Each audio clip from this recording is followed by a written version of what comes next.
Okay, hey guys, this is my second video and I'm gonna need to make it short because it's 4 in the morning. I got caught up watching some old vlogs, some old videos of mine from probably about a year ago. So anyway, this, as you should see in the title, is gonna be more goals and just things that I've started thinking about that I really had been maybe trying not to think about, just because I think I was just afraid to get my hopes up that surgery was going to be an actuality for me. But there are several things that I have learned by watching some of the videos that I have on YouTube. I love this community. For those just catching up, I'm 28. I'm pregnant right now, about 15 weeks. I'll be 16 weeks in a couple days. Looking to do the vertical sleeve gastrectomy after my baby is born. Married, 2 kids. This is baby number 3. And so right now I'm just in that research stage. Trying to learn as much as I can about the process and about what you need to do to get ready for surgery, pre-op, just witnessing other people's experiences so that I know what to expect when it's my turn, because right now that's really all I can do. It's June, it's now June 13th, and I'm not due until December 1st, so I've got some time to wait. But yeah, something that I've noticed in some other people's videos, I'm watching them from start to finish, or, well, I shouldn't say finish, I should say from start to goal, maybe, or close enough to goal that it's visibly obvious that they have changed physically. Like, there's no denying. And there's one in particular who she went from being in like the 300-pound range in her pre-op videos, which is really close. She was lighter than I am now, but she's the closest that I've found to where I am now. And I think she's in like the 170s or 180s, 2 years post-op. And she was saying that she, between the 1 year and 2 year mark, she had said that, she was just living life. She really wasn't trying to lose weight. She lost some pounds and gained some back, but she'd really maintained in like the 170, I think she said 174 was where she had gone lowest, and she was really hovering around the 180-ish mark. But she still wanted to lose more weight, so I think she was saying she's going to work on that for this coming year. But she had gotten a tummy tuck and like a breast augmentation, and she was wearing a bikini in some pictures, and I looked at her and I cried. Yep, I cried. I'll admit it. Because it gave me, for the first time, it gave me hope. Like, I never would have imagined that she had a body similar to mine, at least mine last year, at 316, 317, and then she's standing there in a bikini, and she looked good. She looked really good. And she's the second one that I've really started following, and both her and the first girl that I was following, they both talked about having, I forget what the term, body dysmorphia or something, where they basically they don't see the progress that they're making.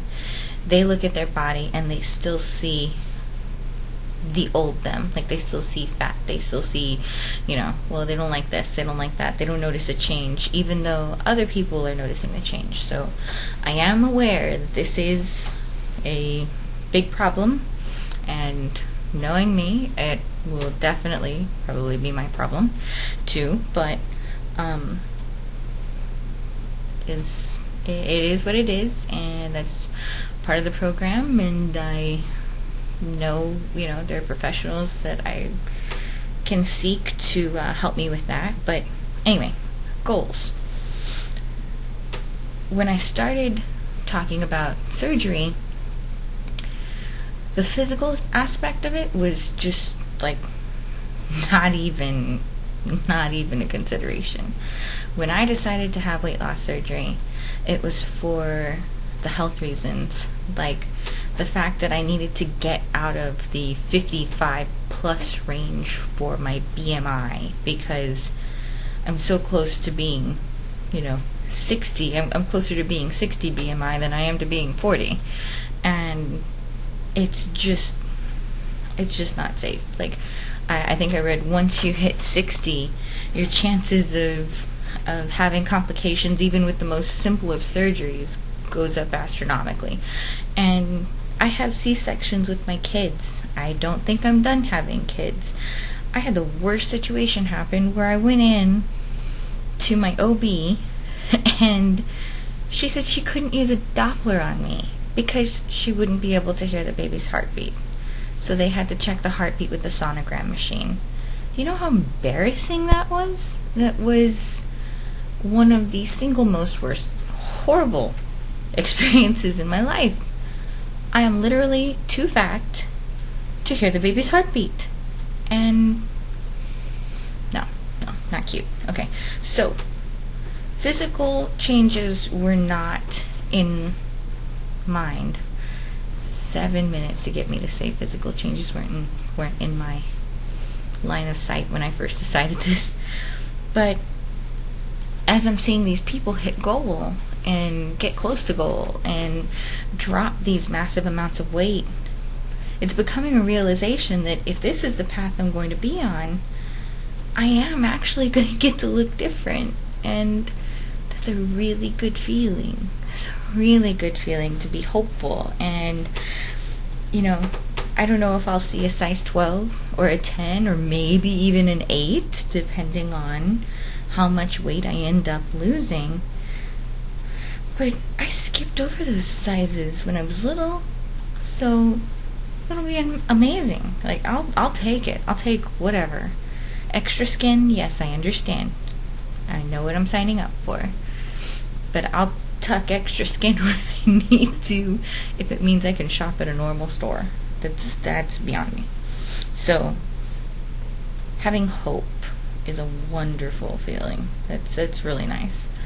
I want to start making goals for myself, and so that's kind of like the visualization goals, long-term goals, clothes. That's amazing.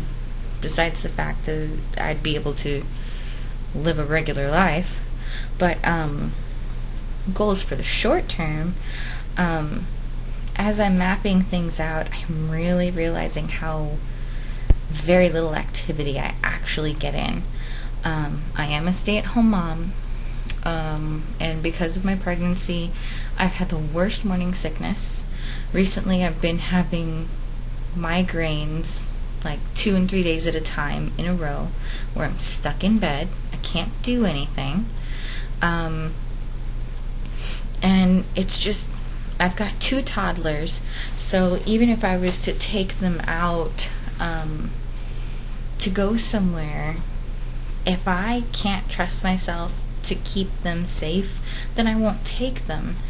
And it's not fair to them, and it's not fair to me that I don't get to let them play. I don't get to run and play with them. Nothing. So, my goals for this week, and I'm going to be updating again probably around June 21st, June 22nd, is to be either moving more in this 970 square foot apartment or whatever. I'm stuck here 24/7. Either be moving more inside it or get moving outside of it. And even if that means walking at least 10 to 15 minutes a day for a minimum of 3 times this week. I know, well, this coming week. And I know that sounds like despicable. If I was me a year ago and I was listening to me say, well, I need to move 15 minutes 3 times a week, I would say try like 3 times that. But I do know that I am pregnant and that I don't have to become an athlete overnight. And as I feel more comfortable, if I want to add a day, I can add a day. If I want to add 5 minutes, if I'm already moving and I say, okay, you know what, I've done 15 minutes, I could go another 5. I can go another 5, but it's at least getting me started. And my main concern is no matter what, I'm increasing my activity, so I just need to monitor it carefully because I am pregnant. I need to monitor my heart rate and make sure that my heart rate isn't going above, I believe she said 120. I need to keep it 120 or less. So I'm going to report back in a week, and then that should be a week before my OB appointment on the 28th, and by then I need to have some lab work done, and I have to have a 24-hour urine analysis done. So you see the enthusiasm, yay. So because she thinks she's not even giving me the glucose gestational diabetes test, like the 1-hour test or the 3-hour test. No, she's going straight to urine because she just needs to know now whether I've got gestational diabetes or not because I'm so heavy. So